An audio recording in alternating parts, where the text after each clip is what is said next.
Hey, welcome back to another video in the diesel heater series. I thought I was done with my videos, but I found out that it might be possible to switch over the black controller for this style controller.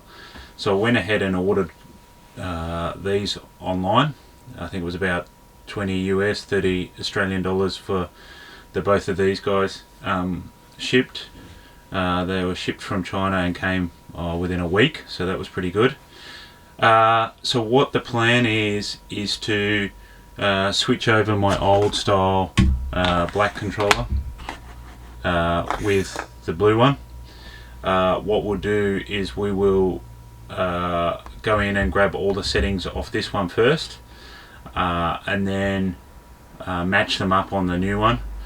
And once we've matched them up on the new one, hopefully things should work fine. The remote came with no batteries in it, but it does take AAA, so I've got some AAA here. I'll put those in. So that's pretty easy. That's easier than the other one that I had, which took kind of some little less common battery, I'll say.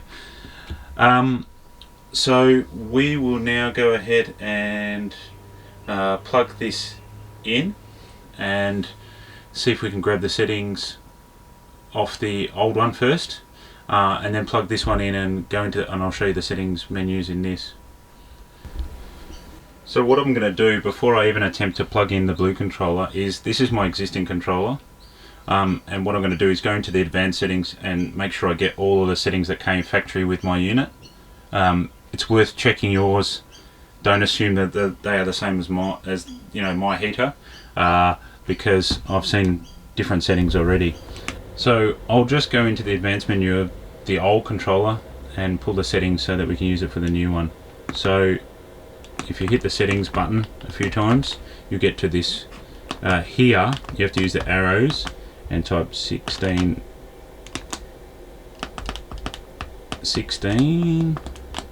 ooh, 88.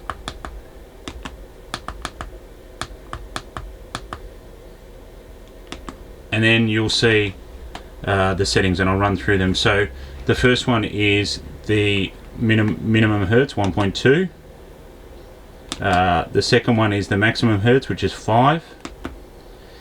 This is the minimum RPM which the unit can run at. This is 1450. Maximum RPM is 4300. 12 volts, obviously we're running on a 12 volt system. And SN1, so I'll note all that down. So they're the settings that you have control of here. So we'll now move over to the blue controller and see what the settings there are and adjust them if required. I've now plugged in this blue controller and it's fired up, which is good. So we're just going to go into the settings menu, and you do that by hitting the settings button a few times. Sorry, we're going into the advanced menu, and we type also the same thing, 1 6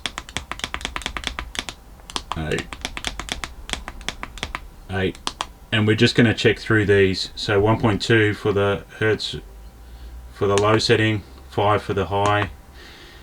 This RPM can't go any lower, but it's really close, so I'm going to leave that how it is. High is 4300, perfect. 12 volts, so you want to leave it on 12 volts if you're on a 12 volt system. SN1 matches the other one, and then this is an extra one that comes on this one, and this is for the glow plug, how powerful the glow plug is. I believe on most of them it's 5 or 6, so we'll leave it at that. And that's all there is to it. That's all there is to setting it up. And now we should be able to hit go, and hopefully the heater will fire up.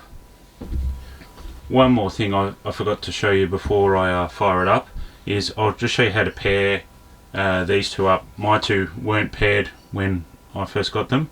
So what you have to do is you have to push this power and the OK button. You push them at the same time and hold them, and it will come up.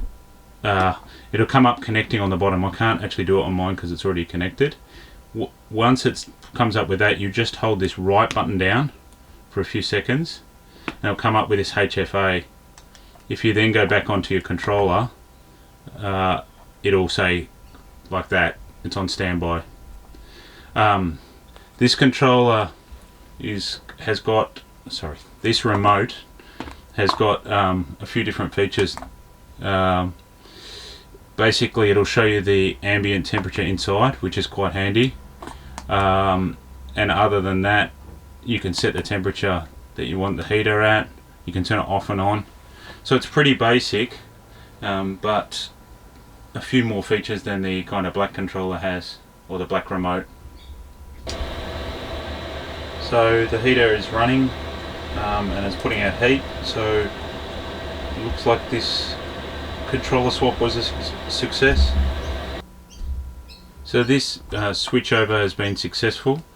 So the rumours are true. You can switch the black controller straight for the blue one, switch your settings over.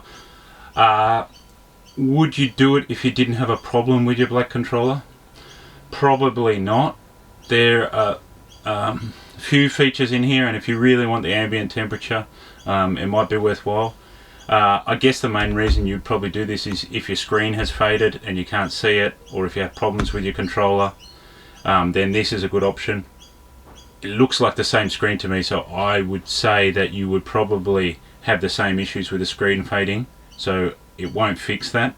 But it's good to know that there's a replacement out there, and it's good to know that you know, they're still compatible with each other. I have seen a few different features on some of the remotes have a few more features than my one. As I say, mine was the cheapest one on eBay, and I'm pretty happy with it. At least it works, and it's quite good. So yeah, please like and subscribe to the channel. We'll be doing a few more videos. I'll do a more in-depth look at how to control this and how to use the blue controller. But thanks again. Thanks everyone.